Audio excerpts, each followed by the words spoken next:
കേരളത്തിലെ ഏറ്റവും വലിയ ഇഗ്നോ സപ്പോർട്ട് പ്ലാറ്റ്ഫോമായ ലേൺവൈസ് അവതരിപ്പിക്കുന്ന ഇഗ്നോ ഫോക്കസ് 6.0. ലേൺവൈസിന്റെ അക്കാഡമിക്സ് ആൻഡ് റിസർച്ച് ടീം നേതൃത്വം നൽകുന്ന IGNOU previous year question paper ultimate analysis 6.0യിലൂടെ ഇഗ്നോ ഡിഗ്രി PG പ്രോഗ്രാമുകളുടെ പ്രീവിയസ് ഇയർ ക്വസ്റ്റ്യൻ പേപ്പേഴ്സ് എയും അതുപോലെ തന്നെ മെഷീൻ ലേണിംഗ് അൽഗോരിതംസും യൂസ് ചെയ്തുകൊണ്ട് ഡീറ്റെയിൽ അനാലിസിസ് നടത്തി നിങ്ങളുടെ മുന്നിലേക്ക് എത്തിക്കുന്നു. ഇഗ്നോ ഫോക്കസിന്റെ ഭാഗമായിട്ടുള്ള മുൻകാല ചോദ്യ പേപ്പറുകളുടെ ഡീറ്റെയിൽഡ് അനാലിസിസും പ്രിഡിക്റ്റീവ് ക്വസ്റ്റ്യൻ പേപ്പേഴ്സിന്റെ മോഡൽ ആൻസേഴ്സും അടങ്ങിയിട്ടുള്ള PDF ഫയലുകൾ ലേൺവൈസ് ആപ്പിൽ അതാത് കോഴ്സുകളിൽ ലഭ്യമാണ്. ലേൺവൈസിലെ പ്രോഗ്രാമുകളെ കുറിച്ച് കൂടുതൽ അറിയാൻ എത്രയും പെട്ടെന്ന് വീഡിയോയുടെ ഡിസ്ക്രിപ്ഷൻ ബോക്സ് സന്ദർശിക്കുക. അവിടെ കാണുന്ന നമ്പറിൽ നിങ്ങൾക്ക് വാട്സ്ആപ്പ് വഴിയോ കോൾ വഴിയോ ബന്ധപ്പെടാവുന്നതാണ്. നമ്പർ 7592939616 എന്നതാണ്. സോ പരീക്ഷ എഴുതാൻ പോകുന്ന എല്ലാ ലേണേഴ്സിനും ജൂൺ 2026 അപ്പിയർ ചെയ്യുന്ന എല്ലാ ലേണേഴ്സിനും എന്റെ ഭാഗത്തുനിന്നും ലേൺവൈസിന്റെ ഭാഗത്തുനിന്നും എല്ലാവിധ ആശംസകളും. Hello everyone, welcome to IGNO Focus 6.0 IGNO മുൻകാല ചോദ്യ പേപ്പർ അൾട്ടിമേറ്റ് അനാലിസിസ്. സോ ഇന്ന് നമ്മൾ ഡിസ്കസ് ചെയ്യാൻ പോകുന്ന പേപ്പർ BPCC 106 ആയിട്ടുള്ള ഡെവലപ്മെന്റ് ഓഫ് സൈക്കോളജിക്കൽ തോട്ട് ആണ്. സോ ഈ PYQA അൾട്ടിമേറ്റ് അനാലിസിസ് ഉണ്ടാക്കിയ ഒരു മെയിൻ ഗോൾ എന്ന് വെച്ചാൽ ലേണേഴ്സിന് ടേം ആൻഡ് എക്സാമിനേഷന് വേണ്ടിയിട്ട് നല്ല എഫക്റ്റീവ് ആയിട്ട് പ്രിപ്പയർ ചെയ്യാൻ വേണ്ടിയിട്ടാണ് നമ്മൾ ഈ ഒരു PYQ അൾട്ടിമേറ്റ് അനാലിസിസ് ക്രിയേറ്റ് ചെയ്തിട്ടുള്ളത്. സോ ഈ ഒരു സെഷൻ ബിഗിൻ ചെയ്യുന്നതിന്റെ മുന്നേ നമ്മൾ ഈ ഒരു PYQA അനാലിസിസ് എങ്ങനെയാണ് തയ്യാറാക്കിയിട്ടുള്ളത് എന്ന് നമുക്ക് നോക്കാം. ടേം ആൻഡ് എക്സാമിനേഷൻ പേപ്പേഴ്സ് ആയിട്ടുള്ള December 22, June 23, December 23, December 24, June 25 and December 25 previous year examination papers നമ്മൾ അനലൈസ് ചെയ്ത് ആൻഡ് ഓൾസോ നമ്മുടെ കറന്റ് അസൈൻമെന്റ് ആയിട്ടുള്ള July 25 ആൻഡ് January 26 അനലൈസ് ചെയ്തിട്ടാണ് നമ്മൾ ഈ ഒരു PYQA നമ്മൾ ക്രിയേറ്റ് ചെയ്തിട്ടുള്ളത്. സോ നിങ്ങളുടെ എക്സാം പ്രിപ്പറേഷന് വേണ്ടിയിട്ട് നിങ്ങൾക്ക് ഒരു സിലബസ് മാപ്പിങ്ങും അതുപോലെ ക്വസ്റ്റ്യൻ പ്രഡിക്ഷനും അതുപോലെ ഒരു ആൻസർ റൈറ്റിംഗ് സ്ട്രാറ്റജിയും ഒക്കെയാണ് നമ്മൾ ഈ ഒരു സെഷനിൽ നമ്മൾ ഉൾപ്പെടുത്തിയിട്ടുള്ളത്. സോ നിങ്ങൾ ഫ്രഷ് ആയിട്ട് ഒരു റിവിഷൻ പോലെ സ്റ്റാർട്ട് ചെയ്യുകയാണെങ്കിലും അല്ലെങ്കിൽ ഫ്രഷ് ആയിട്ട് സ്റ്റാർട്ട് ചെയ്യുകയാണെങ്കിലും ഈ ഒരു ഗൈഡ് നിങ്ങളെ നന്നായിട്ട് ഹെൽപ്പ് ചെയ്യുന്നതാണ്. സോ നമുക്ക് ഈ ഒരു സെഷൻ ബിഗിൻ ചെയ്യാം. And before starting the session ഈ ഒരു ടൂൾ എങ്ങനെ യൂസ് ചെയ്യാം എന്നുള്ളതാണ് നമ്മളിവിടെ പറയുന്നത്. സോ ഫസ്റ്റ് നമ്മൾ ഡിസ്കസ് ചെയ്യാൻ പോകുന്നത് exam pattern and question paper structure. So നമ്മുടെ BPCC 106ന്റെ എക്സാം പാറ്റേണും ക്വസ്റ്റ്യൻ പേപ്പർ സ്ട്രക്ചർ എങ്ങനെയാണെന്ന് നമുക്കൊന്ന് നോക്കാം. സോ 50 മാർക്കിന്റെ ക്വസ്റ്റ്യൻ പേപ്പർ ആണ്. 2 hour ആണ് നമ്മുടെ പേപ്പറിന്റെ ഡ്യൂറേഷൻ വരുന്നത്. സോ ഇതിൽ മെയിൻ ആയിട്ട് 2 സെക്ഷൻ ആയിട്ടാണ് ക്വസ്റ്റ്യൻ പേപ്പർ വരുന്നത്. Section 1 or A and section 2 or B. ഓരോ സെക്ഷനിലും 4 ക്വസ്റ്റ്യൻസ് ആയിട്ടാണ് വരുന്നത് ആൻഡ് ഓരോ ക്വസ്റ്റ്യനും 10 മാർക്സ് ഈച്ച് ആയിട്ടാണ് വരുന്നത്. ചില ക്വസ്റ്റ്യൻസ് നമുക്ക് ഷോർട്ട് നോട്ട്സ് ടൈപ്പ് ആയിട്ടും നമുക്ക് കാണാൻ സാധിക്കും. സോ ഒരു 5 മാർക്ക് ഈച്ച് എന്നുള്ള രീതിയിലായിരിക്കും ഈ ഒരു ഷോർട്ട് നോട്ട്സ് വരുന്നത്. സോ 150 വേർഡ്സ് പെർ ആ ഒരു സെക്ഷൻ എന്നുള്ള രീതിയിലായിരിക്കും വരുന്നത്. ഒരു സെക്ഷൻ 1 നമുക്ക് ജനറലി കവർ ചെയ്യുക ബ്ലോക്ക് 1 to 4, അതായത് യൂണിറ്റ് 1 to 11 ആണ്. Like schools of thought, historical perspective, psycho analysis, behaviourism, gestalt, humanistic and existential psychology എന്നുള്ള ആ ഒരു പാർട്ട് എന്നായിരിക്കും മോസ്റ്റ്ലി സെക്ഷൻ 1ൽ നിന്നുള്ള ക്വസ്റ്റ്യൻസ്. ഓക്കെ, ഇനി നമുക്കൊരു എക്സാം പേപ്പർ ബ്ലൂ പ്രിന്റ് എങ്ങനെയാണെന്ന് നമുക്കൊന്ന് നോക്കാം. നമ്മുടെ ക്വസ്റ്റ്യൻ പേപ്പറിൽ 33% ബ്ലോക്ക് 4 ബിഹേവിയറൽ ആൻഡ് ഹ്യൂമനിസ്റ്റിക് എന്നുള്ള ആ ഒരു പോർഷൻ നിന്നായിരിക്കും. 23% ബ്ലോക്ക് 5 ട്രെൻഡ്സ് ആൻഡ് ഡിബേറ്റ്സ് എന്നുള്ള ഒരു പോർഷനാണ് കണ്ടുവരുന്നത്. And 17% of questions block 3 psycho dynamic എന്നുള്ള ഒരു പോർഷൻ നിന്നാണ്. നെക്സ്റ്റ് 15% ബ്ലോക്ക് 2 ഏർലി സൈക്കോളജി എന്നുള്ള ആ ഒരു പോർഷൻ നിന്നാണ് വരുന്നത്. And finally 12% of the total questions block 1 perspectives എന്നുള്ള ആ ഒരു സെക്ഷൻ നിന്നാണ് വരുന്നത്. ഇനി നമുക്ക് ഹൈ ഈൽഡ് സിലബസ് മാപ്പ് നോക്കാം. അതായത് നിങ്ങൾക്ക് ഏറ്റവും കൂടുതൽ ഫോക്കസ് ചെയ്യേണ്ട ഏരിയാസ് ആണ് നമ്മളിവിടെ ഡിസ്കസ് ചെയ്യുന്നത്. സോ നമുക്കൊരു 3 ടയർ സിസ്റ്റം ആണ് ഉള്ളത്. ദാറ്റ് ഈസ് 3 സ്റ്റാർ എന്ന് പറയുന്നത് ഹൈ ഈൽഡ് ആണ്. അതായത് ഓൾമോസ്റ്റ് എല്ലാ സെഷനിലും കണ്ടുവരുന്ന ക്വസ്റ്റ്യൻസ് ആണ്. നമുക്ക് പാസ് ചെയ്യാൻ ഭയങ്കര ക്രിട്ടിക്കൽ ആയിട്ടുള്ള ക്വസ്റ്റ്യൻസ് ആണിത്. നെക്സ്റ്റ് വരുന്നത് മീഡിയം ഈൽഡ് ആണ്. അതായത് ഫ്രീക്വന്റ് ആയിട്ട് അപ്പിയർ ചെയ്യുന്ന ക്വസ്റ്റ്യൻസ് ആണ്, നന്നായിട്ട് സ്കോർ ചെയ്യാനൊക്കെ നമ്മളെ ഹെൽപ്പ് ചെയ്യുന്ന ക്വസ്റ്റ്യൻസ് ആണ് ഈ മീഡിയം ഈൽഡ് എന്ന് പറയുന്നത്. And lastly low yield questions ആണ്, ഒക്കേഷണലി ഒക്കെ അപ്പിയർ ചെയ്യുന്നതാണ്, അത്യാവശ്യം നന്നായിട്ട് നമുക്ക് ആ ഒരു സബ്ജക്റ്റ് കവർ ചെയ്യാൻ വേണ്ടിയിട്ട് ഹെൽപ്പ് ചെയ്യുന്നതാണ്. സോ നമുക്ക് ഒരു ബ്ലോക്ക് വൈസ് ആൻഡ് ഒരു യൂണിറ്റിന്ന് എത്ര ടൈംസ് ഓരോ ടോപ്പിക്സ് വന്നിട്ടുണ്ടെന്ന് നമുക്കൊന്ന് ഡിസ്കസ് ചെയ്യാം. So first block 1 unit 1 historical and philosophical context ആണ് 3 പ്രാവശ്യമാണ് വന്നിട്ടുള്ളത്. ലേറ്റസ്റ്റ് ആയിട്ട് വന്നിട്ടുള്ളത് ഡിസംബർ 2023 അതൊരു മീഡിയം ഈൽഡ് ടോപ്പിക് ആണ്. Next is block 1 unit 2 contributions to early modern psychology, Helmholtz, Fechner, Bond and James. 3 times ആണ് അതിന്റെ ഫ്രീക്വൻസി കാണുന്നത്. ലേറ്റസ്റ്റ് ആയിട്ട് വന്നിട്ടുള്ളത് ഡിസംബർ 2025 ആണ്. മീഡിയം ഈൽഡ് ആയിട്ട് വരുന്ന ഒരു ടോപ്പിക് ആണ്. നെക്സ്റ്റ് ഇസ് ബ്ലോക്ക് 2 നിന്ന് യൂണിറ്റ് 3 നോക്കുമ്പോൾ അസോസിയേഷനിസം 4 ടൈംസ് ആണ് ഇതിന്റെ ഫ്രീക്വൻസി കാണുന്നത്. ജൂൺ 2025 ലാസ്റ്റ് വന്നിട്ടുള്ളത്. ആൻഡ് അതൊരു ഹൈ ഈൽഡ് കുറച്ച് ഇമ്പോർട്ടന്റ് ആയിട്ടുള്ള ഒരു ടോപ്പിക് ആണ്. ബ്ലോക്ക് 2 തന്നെ യൂണിറ്റ് 4 സ്ട്രക്ചറലിസം വെറും ഒരു പ്രാവശ്യം മാത്രമാണ് അതിന്റെ ഫ്രീക്വൻസി. ലാസ്റ്റ് വന്നത് ജൂൺ 2025 ഒരു low yield type of question ആണ്. ബ്ലോക്ക് 2 യൂണിറ്റ് 5 വരുമ്പോൾ ഫങ്ഷണലിസം 2 ടൈംസ് മാത്രമേ ഫ്രീക്വൻസി വന്നിട്ടുള്ളൂ. ലേറ്റസ്റ്റ് വന്നത് ഡിസംബർ 2024 ക്വസ്റ്റ്യൻ പേപ്പറിലാണ്. ആൻഡ് ഒരു ലോ ഈൽഡ് ടോപ്പിക് തന്നെയാണ്. ഇനി ബ്ലോക്ക് 3 വരുമ്പോൾ യൂണിറ്റ് 6 സൈക്കോ അനാലിസിസ് 5 ടൈംസ് ആണ് ഇതിന്റെ ഫ്രീക്വൻസി വന്നിട്ടുള്ളത്. അപ്പൊ അത്യാവശ്യം ഇമ്പോർട്ടന്റ് ആയിട്ടുള്ള ഒരു യൂണിറ്റ് ആണ്. ഡിസംബർ 2025 ലാസ്റ്റ് വന്നിട്ടുള്ളത്. ഒരു 3 സ്റ്റാറിന്റെ ആണ്, വിച്ച് മീൻസ് ഒരു ഹൈ ഈൽഡ് ഒരു ടോപ്പിക് ആണ്. ഇനി ബ്ലോക്ക് 3 യൂണിറ്റ് 7 നിയോ ഫ്രൂഡിയൻസ് 3 ടൈംസ് ആണ് അതിന്റെ അപ്പിയറൻസ്. ഡിസംബർ 2025 ലാസ്റ്റ് വന്നിട്ടുള്ളത്. ഒരു മീഡിയം ഈൽഡ് ടോപ്പിക് ആണ്. ബ്ലോക്ക് 4 യൂണിറ്റ് 8 ബിഹേവിയറിസം 3 ടൈംസ് ആണ് അതിന്റെ ഫ്രീക്വൻസി കണ്ടിട്ടുള്ളത്.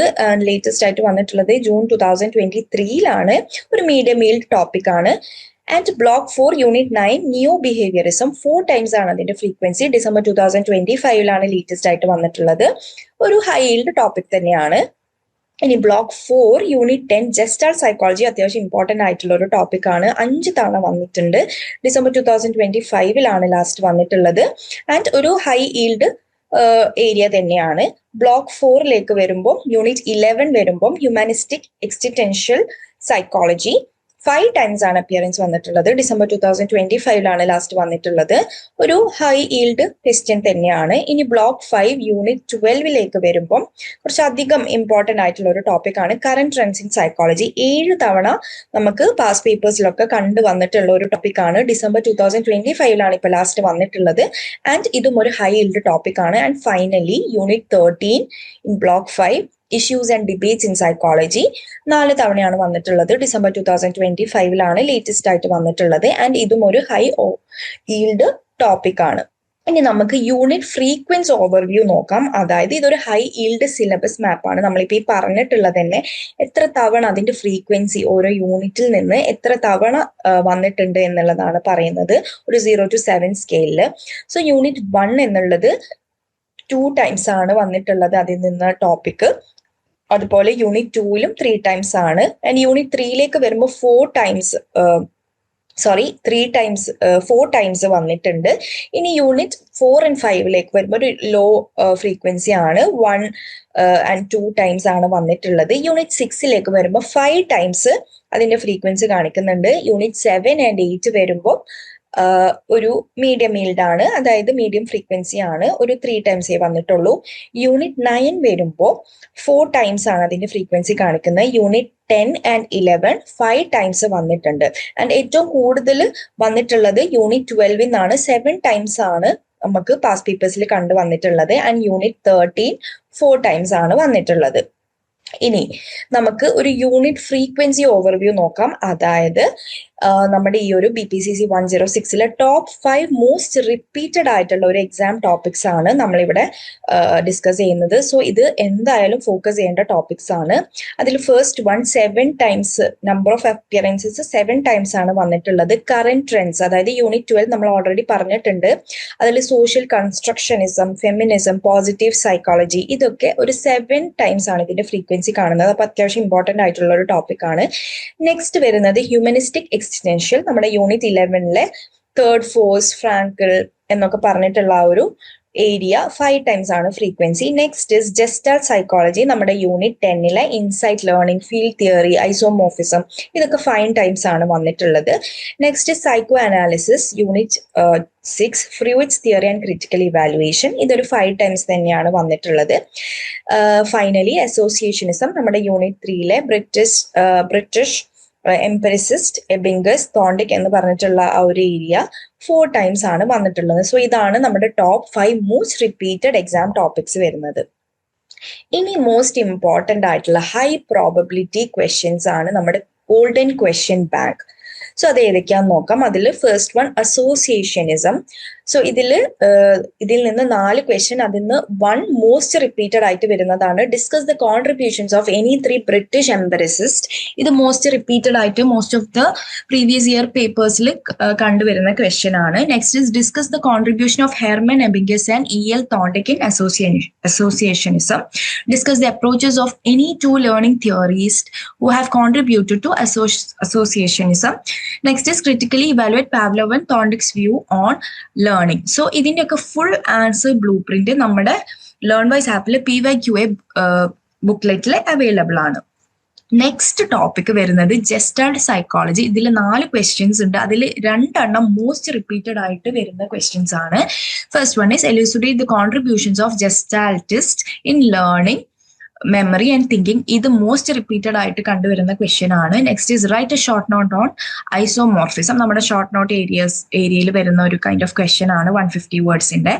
നെക്സ്റ്റ് മോസ്റ്റ് റിപ്പീറ്റഡ് ക്വസ്റ്റ്യൻ എന്ന് പറയുന്നത് write a short note on field theory or vector psychology. Next is write a short note on criticism of gestalt psychology. So ഇതിൽ 2 most repeated ആണ്, first one and third one.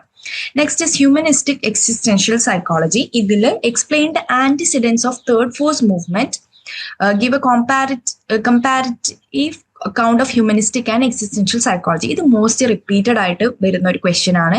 And another most repeated question is discuss the contribution of Viktor Frankl and Rollo May to existential psychology. ഈ 2 ക്വസ്റ്റ്യൻസും നന്നായിട്ട് നോക്കേണ്ട questions ആണ്. Next is write a short note on similarities between existential psychology and psychoanalysis.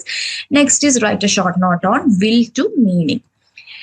Next topic വരുന്നത് contributions to early modern psychology. Discuss the contribution of William Wundt or William James to early psychology. Next question, discuss how psychophysics explains the mind body relationship in a scientific manner. അടുത്തത് differentiate between mediate and immediate experiences. Discuss Wundt's method of introspection.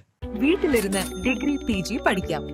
ഇന്ത്യയിലെ ഏറ്റവും മികച്ച IGNOU support പ്ലാറ്റ്ഫോമായ ലേൺ വോയ്സിന്റെ സഹായത്തോടെ രാജ്യത്തെ ഏറ്റവും മികച്ച ഡിസ്റ്റൻസ് എഡ്യൂക്കേഷൻ യൂണിവേഴ്സിറ്റിയായ ഇഗ്നോയിൽ നിന്നും ഡിഗ്രി അല്ലെങ്കിൽ PG നേടാം. കൂടുതൽ വിവരങ്ങൾക്കായി എത്രയും പെട്ടെന്ന് സ്ക്രീനിൽ കാണുന്ന നമ്പറിൽ വാട്സ്ആപ്പ് വഴിയോ കോൾ വഴിയോ ബന്ധപ്പെടുക. ഇനി നെക്സ്റ്റ് ടോപ്പിക് സൈക്കോ അനാലിസിസിൽ നിന്ന് 3 ക്വസ്റ്റ്യൻ വരുന്നുണ്ട്. അതിൽ 2 മോസ്റ്റ് റിപ്പീറ്റഡ് ആയിട്ട് വരുന്ന ക്വസ്റ്റ്യൻ ആണ്. അതിൽ first one critically evaluate Freud psychoanalysis. Most of the പേപ്പേഴ്സിൽ കണ്ടുവരുന്ന ഒരു ക്വസ്റ്റ്യൻ ആണ്. Another most important question is trace the development of psychoanalysis as a school of thought in psychology. പിന്നെ വേറൊരു question, discuss Freud's views on instincts, critically evaluate psychoanalysis. അടുത്തത് behaviourism എന്നുള്ള topic നിന്ന് വരുന്ന ക്വസ്റ്റ്യൻ ആണ്. 3 ക്വസ്റ്റ്യൻസ് ആണ്. Describe the evaluation of behaviourism, discuss the contributions of neo behaviourist. Next is trace the historical trends that led to the development of Watsonian behaviorism. Discuss the contribution and criticism of Watsonian behaviorism. അടുത്തത് നിയോ behaviourism എന്നുള്ള ടോപ്പിക്കിൽ നിന്നാണ്. Explain the role of logical positivism and operationism in the emergence of neo-behaviorism. Discuss the relevance of behaviorism in contemporary times. അടുത്തത് explain Clark Hull's conceptualization of behavior. Last one, explain logical positivism. Discuss Hull's theory of learning. ഇനി current trends in psychology, നമ്മുടെ 12th യൂണിറ്റിലെ most important ആയിട്ടുള്ള ഒരു unit നമ്മൾ already പറഞ്ഞു. അതിലത്തെ most 2 repeated questions വരുന്നത് explain the concept and of social constructionism. Discuss the contributions of Ken Gergen in social constructionism. അടുത്തത് discuss the contribution of the feminist movement in psychology. ഈ 2 questions അത്യാവശ്യം important ആയിട്ട് most repeated ആയിട്ട് കാണുന്ന questions ആണ്. Next is discuss the main ideas covered in positive psychology. അടുത്തത് issues and debates in സൈക്കോളജിയിൽ വരുന്നത് explain the nature nurture debate in psychology. Next question most repeated ആയിട്ട് വന്നിട്ടുള്ള ഒരു ക്വസ്റ്റ്യൻ ആണ്, elucidate the idea of dualism and double aspectism in psychology. Next is elucidate free will determinism debate in psychology. Next is historical and philosophical context എന്ന് പറഞ്ഞിട്ടുള്ള ടോപ്പിക്കിൽ നിന്ന് 2 ക്വസ്റ്റ്യൻസിൽ നിന്ന് 1 മോസ്റ്റ് റിപ്പീറ്റഡ് ക്വസ്റ്റ്യൻ ആണ്, discuss non western traditions in psychology. അടുത്തത് discuss the philosophical context and historical perspectives in the development of psychology. So ഇത്രയും questions ആണ് നമുക്ക് ഇതിന്റെ എല്ലാം ഫുൾ ആൻസർ ബ്ലൂ പ്രിന്റും സ്കോറിംഗ് ഫ്രെയിം വർക്കും നമ്മുടെ ലേൺ വൈസ് ആപ്പിലെ PYQA ബുക്ക്ലെറ്റിൽ അവൈലബിൾ ആണ്. ഇനി നമുക്ക് പ്രെഡിക്റ്റീവ് പ്രാക്ടീസ് സെറ്റ് എന്ന് പറഞ്ഞിട്ട് 2 ഫുൾ മോക്ക് പേപ്പേഴ്സ്, ഇതിൽ ക്വസ്റ്റ്യൻസ് മാത്രമാണ്. സോ ഇത് നമ്മൾക്ക് ഒരു റിവിഷൻ പോലെ അല്ലെങ്കിൽ പ്രാക്ടീസ് പോലെ നോക്കാൻ പറ്റുന്ന ഒരു സെറ്റാണ്. സോ ഇതിന്റെ ഫുൾ ആൻസേഴ്സ് നമ്മുടെ ലേൺ വൈസ് ആപ്പിൽ അവൈലബിൾ ആണ്. അതിൽ പ്രാക്ടീസ് സെറ്റ് ഹൈ പ്രോബബിലിറ്റി ആയിട്ടുള്ള ഒരു പേപ്പറാണ്, 2 അവറിന്റെ പേപ്പർ, 10 മാർക്സ് ഈച്ച് വരുന്ന, അറ്റംപ്റ്റ് എനി 5 എന്നാണ് പറയുന്നത്. സോ സെക്ഷൻ 1-ലെ ക്വസ്റ്റ്യൻസ് ആണ്. First one, discuss the contributions of Helmholtz and Fechner to early modern psychology. How did psychophysics establish psychology as a science? രണ്ടാമത്തെ question, critically evaluate psychoanalysis as a school of thought. Discuss its strength and limitation. Next is explain the contributions of Gestalt psychologists to the understanding of perception and learning. Discuss the principles of perceptual organization. Section 1-ലെ 4th question, write short notes on the following in about 150 words. അതിൽ part A, inferiority and superiority in Adler's individual psychology. Part B is Abraham Maslow's hierarchy of needs. ഇനി ഇതിൽ തന്നെ section 2 വരുന്നത്, discuss the concept of social constructionism. How has it contributed to contemporary psychology? Question 6, explain the nature-nurture debate in psychology. How have modern perspectives attempted to resolve this debate? In question 7, discuss the contributions of Ebbinghaus and Thorndike to the study of learning within the associationist tradition. In question 8 വരുന്നത്, explain logical positivism and operationism. How did these philosophical movements shape neo-behaviorism? So ഇതാണ് നമ്മുടെ practice set എയിൽ വരുന്ന high probability paper. ഇനി practice set ബിയിൽ വരുന്ന ഒരു set B എന്ന് പറഞ്ഞിട്ടുള്ള ഒരു പേപ്പറാണ് നമുക്ക് നോക്കാം. സെക്ഷൻ 1-ലത്തെ ക്വസ്റ്റ്യൻസ് നോക്കാം. First question, differentiate between structuralism and functionalism as schools of thought. Discuss the contributions and criticisms of each. Section 1-ലെ question 2, trace the development of behaviorism from Watson to Skinner. How did the movement evolve over time? In the third question, discuss the contributions of Viktor Frankl and Rollo May to existential psychology. How does existential psychology differ from humanistic psychology? Section 1-ലെ 4th question, write short notes on in about 150 words. A part, Zeigarnik effect. B part is Karen Horney's concept of basic anxiety. So നമ്മുടെ section 1-ലെ mostly 4th question എപ്പോഴും short notes type ആണ് വരാറ്. So അതൊന്ന് ശ്രദ്ധിക്കാൻ. Section 2-ലെ question 5, discuss the feminist movement in psychology. What are its key contributions to psychological research and practice. Question 6, elucidate the idea of dualism and double aspectism. How do these philosophical positions relate to the mind-body problem in psychology? Next question, discuss the contributions of any 3 British empiricists to the development of psychological thought. Final question, describe the main ideas covered in positive psychology. Discuss its applications and criticisms. So ഇതാണ് നമ്മുടെ 2 predictive set ആയിട്ടുള്ള set A and B. ഇനി നമ്മുടെ answer writing tool kit, അതായത് നല്ല രീതിയിൽ നമുക്ക് എങ്ങനെ സ്ട്രക്ചേർഡ് ആയിട്ട് ആൻസേഴ്സ് എഴുതാം എന്നുള്ള ഒരു ടൂൾ കിറ്റ് ആണ് ഇതിൽ പറയുന്നത്. സോ ഇതിലൊരു ഇൻട്രോ, ബോഡി, കൺക്ലൂഷൻ അല്ലെങ്കിൽ കൺക്ലൂഡ് ഫ്രെയിംവർക്ക് എന്നുള്ള രീതിയിലാണ് ഒരു 20 മാർക്ക് ഡിസ്ക്രിപ്റ്റീവ് ക്വസ്റ്റ്യൻ ആണ് വരുന്നുണ്ടെങ്കിൽ ഒരു 500 to 600 വേർഡ്സ് ആണ് നിങ്ങൾ എഴുതേണ്ടത്. അതിൽ ഇൻട്രൊഡക്ഷൻ എന്നുള്ളത് 2 to 3 സെന്റൻസിൽ നിങ്ങൾ എഴുതുക. അതായത് അതിന്റെ കൺസെപ്റ്റ് ജസ്റ്റ് ഒന്ന് ഇൻട്രൊഡ്യൂസ് ചെയ്യുക, ഡിഫൈൻ ചെയ്യുക, അതിന്റെ മീനിങ് എഴുതുക, ആൻഡ് എന്തുകൊണ്ടാണ് ഇത് ഇമ്പോർട്ടൻറ്റ്, ഇതിന്റെ ഒരു സ്കോപ്പ് ഒക്കെ ഒന്ന് ജസ്റ്റ് ഒരു 2-3 സെന്റൻസിൽ നിങ്ങൾ എഴുതുക. ആൻഡ് നെക്സ്റ്റ് വരുന്നത് ബോഡി. അടുത്തൊരു പാരഗ്രാഫിൽ ഒരു 4 to 6 ഇമ്പോർട്ടൻറ്റ് പോയിന്റ്സ് നമ്മുടെ SLM ബേസ് ചെയ്ത് ഇമ്പോർട്ടൻറ്റ് പോയിന്റ്സ് ആണ് ഇവിടെ എഴുതേണ്ടത്. അതായത് ഒരു ബ്രീഫ് എക്സ്പ്ലനേഷൻ എന്നുള്ള രീതിയിലാണ് എഴുതേണ്ടത്. മാക്സിമം എക്സാമ്പിൾസ് ഒക്കെ നമ്മുടെ ടെക്സ്റ്റ് ബുക്ക് ബേസ് ചെയ്തിട്ടും റിയലിസ്റ്റിക് സിനാരിയോസിനെ ബേസ് ചെയ്തിട്ടൊക്കെ എക്സാമ്പിൾസ് ഒക്കെ ഇൻക്ലൂഡ് ചെയ്യാൻ ശ്രമിക്കുക. ഫൈനലി നമ്മൾ കൺക്ലൂഡ് ചെയ്യാനും 2 to 3 സെന്റൻസിൽ നമ്മൾ ഇതിന്റെ ഒരു സിഗ്നിഫിക്കൻസും അതുപോലെ ഇത് എങ്ങനെയാണ് ബാക്കിയുള്ള തിയറീസ് ഒക്കെ ആണെങ്കിൽ ബാക്കിയുള്ള തിയറിയുമായിട്ട് എങ്ങനെയാണ് കണക്ഷൻ എന്നുള്ള അതിന്റെ ഇംപ്ലിക്കേഷൻസും മോഡേൺ റെലവൻസും ഒക്കെ ഇൻക്ലൂഡ് ചെയ്തിട്ട് കോൺഫിഡന്റ്ലി നിങ്ങൾ ഈ ഒരു ആൻസർ ക്ലോസ് ചെയ്യുക. സോ ഇങ്ങനെയാണ് നമ്മൾ ആൻസർ എഴുതേണ്ട ഒരു രീതി വരുന്നത്. ഇനി structuring theory and discussion answers നമ്മുടെ മോസ്റ്റ്ലി തിയറി ബേസ്ഡ് ആയിട്ടുള്ള ക്വസ്റ്റ്യൻസ് ആണ്. അപ്പൊ അത് എങ്ങനെയാണ് എഴുതേണ്ടത് എന്നുള്ളതാണ്. സോ ആദ്യം തന്നെ തിയറി എക്സ്പ്ലെയിൻ ചെയ്യുക. ആരാണ് ഈ തിയറി കണ്ടുപിടിച്ചത്, എപ്പോഴാണ്, ഏത് ഇയറിലാണ്, എന്താണ് ഈ തിയറി എന്ന് ജസ്റ്റ് ഒന്ന് നമ്മളൊരു 3 to 4 സെന്റൻസിൽ നമ്മൾ എഴുതുക. പിന്നെ ഇതിന്റെ കോർ കോമ്പണൻസ് അല്ലെങ്കിൽ സ്റ്റേജസ് ഒക്കെ ഒന്ന് നമ്മൾ എക്സ്പ്ലെയിൻ ചെയ്യുക. പിന്നെ അതിന്റെ പ്രാക്ടിക്കൽ ആപ്ലിക്കേഷൻ നമ്മളൊന്ന് ഡിസ്കസ് ചെയ്യുക. അതുപോലെ ഇതിന്റെ ലിമിറ്റേഷൻസോ അല്ലെങ്കിൽ ക്രിറ്റിസിസം എന്തെങ്കിലുമൊക്കെ ഉണ്ടെങ്കിൽ അതിനെക്കുറിച്ചും പറയാം. പിന്നെ ഈ പറഞ്ഞ പോലെ മോഡേൺ പ്രാക്ടീസ് അല്ലെങ്കിൽ റിലേറ്റഡ് തിയറിയുമായിട്ട് നമ്മുടെ ഈ എക്സിസ്റ്റിംഗ് തിയറിനെ കണക്ട് ചെയ്തിട്ട് നമ്മൾ അതും കൂടെ ഇൻക്ലൂഡ് ചെയ്തിട്ടാണ് നമ്മൾ തിയറി ബേസ്ഡ് ആൻസേഴ്സ് എഴുതേണ്ടത്. ഇനി മെയിൻ ആയിട്ട് നമ്മൾ നോക്കേണ്ടത് ഡിസ്കസ് വേഴ്സസ് എക്സ്പ്ലെയിൻ ക്വസ്റ്റ്യൻസ് ആണ്. അപ്പൊ എന്താണ് ഈ ഡിസ്കസ് ആൻഡ് എക്സ്പ്ലെയിൻ തമ്മിലുള്ള ആ ഒരു മേജർ ഡിഫറൻസ് നോക്കാം. ഡിസ്കസ് എന്ന് പറയുകയാണെങ്കിൽ നിങ്ങൾ ബാലൻസ്ഡ് ആയിട്ടുള്ള ഒരു ആൻസർ ആണ് എഴുതേണ്ടത്. അതായത് അതിന്റെ മൾട്ടിപ്പിൾ പേഴ്സ്പെക്റ്റീവ്, ആ ഒരു തിയറിക്ക് തന്നെ മൾട്ടിപ്പിൾ പേഴ്സ്പെക്റ്റീവ് ഉണ്ടാവും. അല്ലെങ്കിൽ അതിന്റെ pros and cons, advantages and disadvantages, അല്ലെങ്കിൽ അതിന്റെ ട്രേഡ് ഓഫ്സ് ആണ് നിങ്ങൾ അതിൽ ഇൻക്ലൂഡ് ചെയ്യേണ്ടത്. But on the other hand explain ആണെങ്കിൽ അതിന് ഡീപ്പ് ആയിട്ട് ഒരു ഡെപ്ത് ആൻഡ് ക്ലാരിറ്റി കൊടുത്തിട്ടാണ് നിങ്ങൾ എഴുതേണ്ടത്. അതായത് എങ്ങനെയൊക്കെയാണ് ഈ തിയറീസ് ബാക്കിയുള്ള തിയറിയുമായി ഇന്റർ കണക്റ്റഡ് ആവുന്നത്, അതിന്റെ കോമ്പോണൻസ് ബ്രേക്ക് ചെയ്തിട്ട് വേണം നിങ്ങൾ അത് എഴുതാൻ വേണ്ടിയിട്ട്. ഇനി ഒരു ഡിസ്കസ് ആൻസേഴ്സ് നിങ്ങൾ ഒരിക്കലും ഒരു എക്സ്ട്രീം പൊസിഷൻ എന്നുള്ള രീതിയിൽ എഴുതരുത്. അതായത് ട്രേഡ് ഓഫ്സ് നിങ്ങൾ എന്തായാലും അക്നോളജ് ചെയ്യണം. ഇനി നമുക്ക് ടൈം മാനേജ്മെന്റ് ആണ് നോക്കേണ്ടത്. നമുക്കറിയാം 2 hours പേപ്പർ ആണ്. അതിൽ 5 minutes, ആദ്യത്തെ 5 minutes നിങ്ങൾ എല്ലാ ക്വസ്റ്റ്യൻസും കെയർഫുള്ളി വായിച്ച് അതിലെ മോസ്റ്റ് കോൺഫിഡന്റ് ആയിട്ടുള്ള ക്വസ്റ്റ്യൻസ് നിങ്ങൾ മാർക്ക് ചെയ്യുക. പിന്നെ ഓരോ ക്വസ്റ്റ്യനും നിങ്ങൾ 30 minutes, അരമണിക്കൂർ വീതമാണ് നിങ്ങൾ സ്പെൻഡ് ചെയ്യേണ്ടത്. നമ്മൾ എങ്ങനെയാണ് എഴുതേണ്ടതെന്നൊക്കെ പറഞ്ഞു. ഇൻട്രൊഡക്ഷൻ, ബോഡി, കൺക്ലൂഷൻ എന്നുള്ള രീതിയിലാണ് എഴുതേണ്ടത്. സോ ഒരു അരമണിക്കൂർ മാക്സിമം എന്നുള്ള രീതിയിലാണ് നിങ്ങൾ ഓരോ ക്വസ്റ്റ്യനും സ്പെൻഡ് ചെയ്യേണ്ടത്. നെക്സ്റ്റ് 6 minutes എന്ന് പറയുന്നത് മിസ്സിംഗ് വേർഡ്സ് അല്ലെങ്കിൽ എന്തെങ്കിലും നിങ്ങൾക്ക് ആൻസറിൽ കറക്ഷൻസ് വരുത്തണമെങ്കിൽ അതിനുള്ള ഒരു ടൈമാണ്. ഓക്കെ.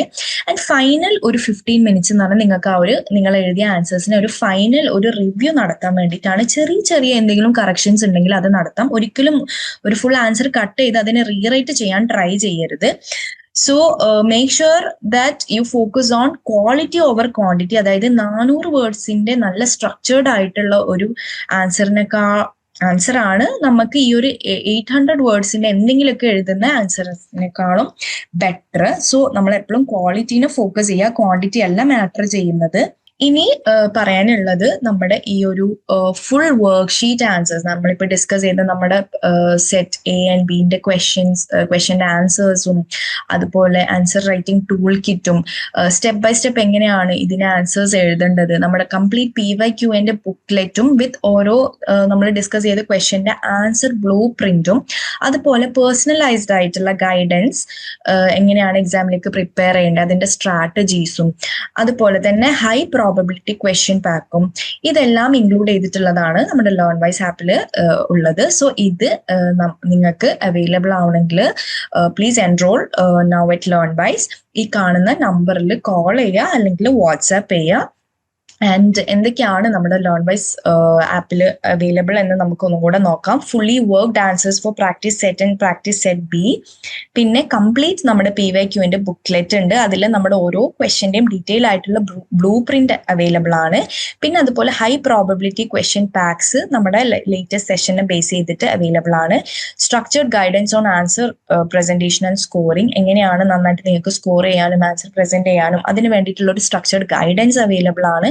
അതുപോലെ മെന്റർ സപ്പോർട്ട് നിങ്ങൾക്ക് അവൈലബിൾ ആണ്. എക്സാംസിന് തൊട്ട് മുന്നേ നിങ്ങൾക്ക് എന്ത് ഹെൽപ്പ് വേണമെങ്കിലും എല്ലാ ടോപ്പിക്കിനും നിങ്ങൾക്ക് എന്ത് ഡൗട്ട് ക്ലിയർ ചെയ്യാനുണ്ടെങ്കിലും നിങ്ങൾക്ക് മെന്റർ സപ്പോർട്ട് അവൈലബിൾ ആണ്.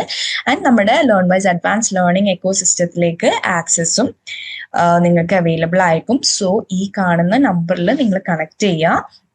സോ ജോയിൻ ചെയ്യാൻ ഈ ഒരു നമ്പറിലാണ് നിങ്ങൾ കണക്ട് ചെയ്യേണ്ടത്. നമ്മുടെ ടീം നിങ്ങളെ ഹെൽപ്പ് ചെയ്യുന്നതാണ് എൻറോൾ ചെയ്യാനും നിങ്ങളുടെ എക്സാം പ്രിപ്പറേഷന് വേണ്ടിയിട്ട് പ്ലാൻ ചെയ്യാനും. So all the best for your term and examination. നമ്മുടെ മോർ PYQA ഇതുപോലത്തെ വീഡിയോസിന് വേണ്ടിയിട്ട് നമ്മുടെ ലേൺ വൈസ് ചാനൽ സബ്സ്ക്രൈബ് ചെയ്യുക. So thank you all for listening to this session. വീട്ടിലിരുന്ന് ഡിഗ്രി PG പഠിക്കാം. ഇന്ത്യയിലെ ഏറ്റവും മികച്ച ഇഗ്നോ സപ്പോർട്ട് പ്ലാറ്റ്ഫോമായ ലേൺ വൈസിന്റെ സഹായത്തോടെ രാജ്യത്തെ ഏറ്റവും മികച്ച ഡിസ്റ്റൻസ് എഡ്യൂക്കേഷൻ യൂണിവേഴ്സിറ്റിയായ ഇഗ്നോയിൽ നിന്നും ഡിഗ്രി അല്ലെങ്കിൽ PG നേടാം. കൂടുതൽ വിവരങ്ങൾക്കായി എത്രയും പെട്ടെന്ന് സ്ക്രീനിൽ കാണുന്ന നമ്പറിൽ വാട്സ്ആപ്പ് വഴിയോ കോൾ വഴിയോ ബന്ധപ്പെടുക.